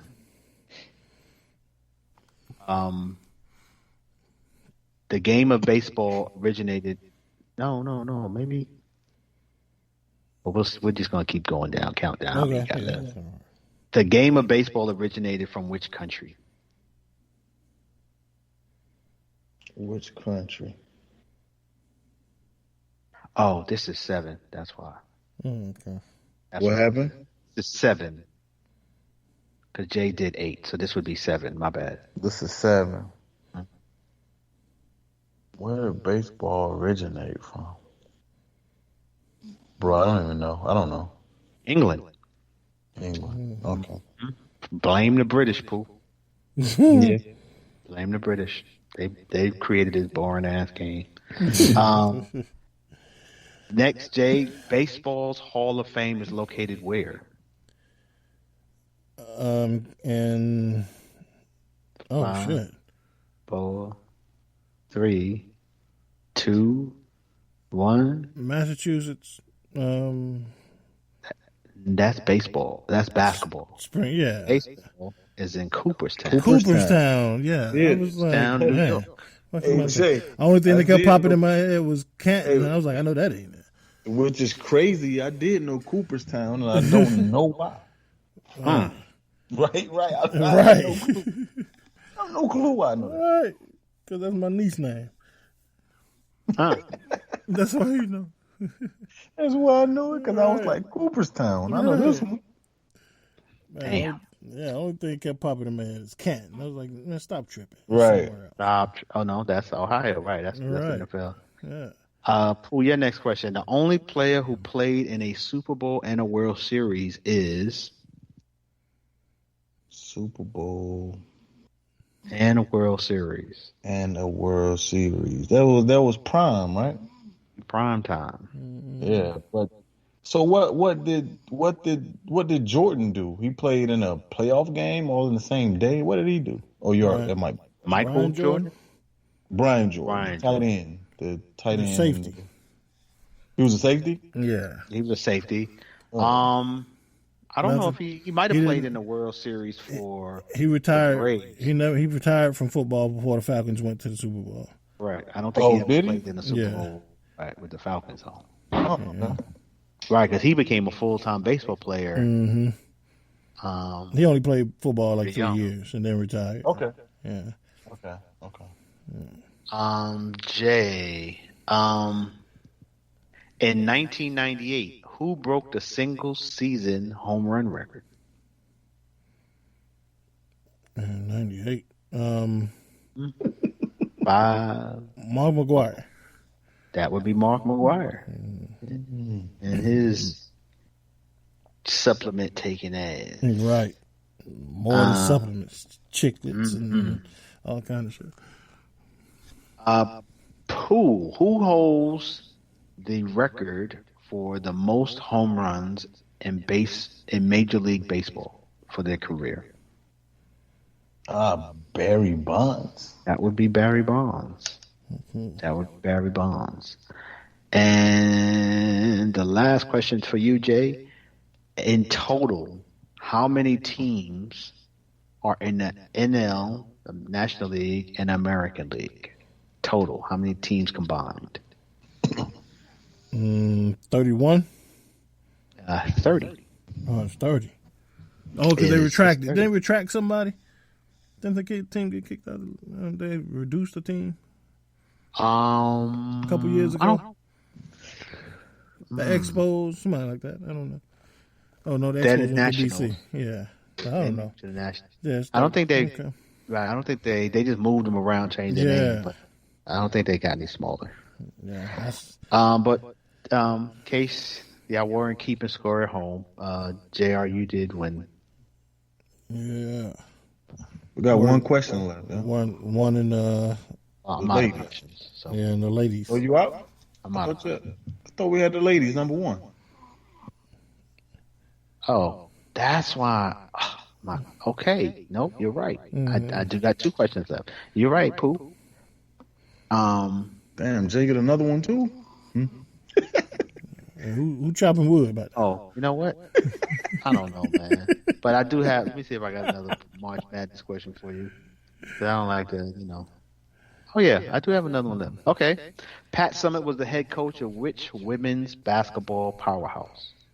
Tennessee Volunteers. That would be University of Tennessee. That is correct. Oh no, he should have because you went first. That's why he should have another question. That's right. You're right. And do I have one, or was I selling myself short? It's not gonna. I'll be honest with you, Pooh. You still lost. Yeah, I know I lost. Yeah. I'm just playing. Baseball took me all the way out of there. Yeah. A baseball game consists of how many innings? A regular live baseball game is 9 innings. That would be 9 innings. That is correct. Okay, now we're done. No. Oh man. What was this? How far I took Pooh out to the deep water on the baseball question? I got 49-29. Yeah, I knew that was gonna happen. Once I heard baseball, I was like, Pooh in trouble. Who was in trouble? All I gotta be is moderately good, and I'm gonna whop. Hey, and I didn't realize when you was like, yeah, take Pooh out to the deep water. I still didn't realize it was all baseball questions. Right. And then you asked the first question, I was like, wait a minute, hold up. Whoa. Yeah. Was that baseball? Is the hot corner? No, right. Is the deep corner? The deep corner about right? The deep corner all about baseball. Hey, but I did know that was a reference to third base too, though. I did know that. Okay, that's what's up. Yeah, I played third base one time. I was like, oh yeah, I see why they call it the hot corner. Put me back at first. Yeah, you got to have some reflexes, man. Yeah. Oh man, well, good job, Al. How's it going? You hosted. What's your parting shot, sir? My parting shot is just see y'all next week. Enjoyed it. Good to be back. And everybody stay safe out there. Remember, we still working through this pandemic thing, so just walk with caution. Be careful out there. No doubt. Pooh, what you got for me? Man, definitely. Second all of that. Glad to get the show off the road, man. Missed last week. Glad to be back. And I do want to throw this out there before I leave. I was totally wrong about the kid who was talking about the NBA draft. I'm excited about the draft. Mm-hmm. But I'm totally wrong about the kid. What's the kid from Oregon? That the Chargers drafted? Where is he from? Oh, Justin Herbert? Herbert. Mm-hmm. I totally didn't know that he was a monster like that. I just thought he was going to be a solid guy, but I didn't know he was going to be that fast. Like he's a beast. Yeah, okay, nice. Yeah. Shout out to Justin Herbert and the LA Chargers. Y'all get that man some help. Yeah. I got nothing crazy. I'm to piggyback off Al. Y'all, this pandemic ain't going away just because y'all tired of it. So, stay protected, stay masked up, get vaccinated. That's your choice. But, like I told Pooh earlier, if you choose not to, don't look at me funny when I got my passport and I'm traveling and you can't. So, get your vaccine if you want to travel and you don't want to be holding up your crowd. So, just stay protected, man. It'll be over soon. All right, y'all. That's it. This has been episode 192 of the Defy Life podcast. We enjoyed it. I hope you did as well. We'll talk to y'all next week. Until then, Defy Life. Defy Life. Defy Life.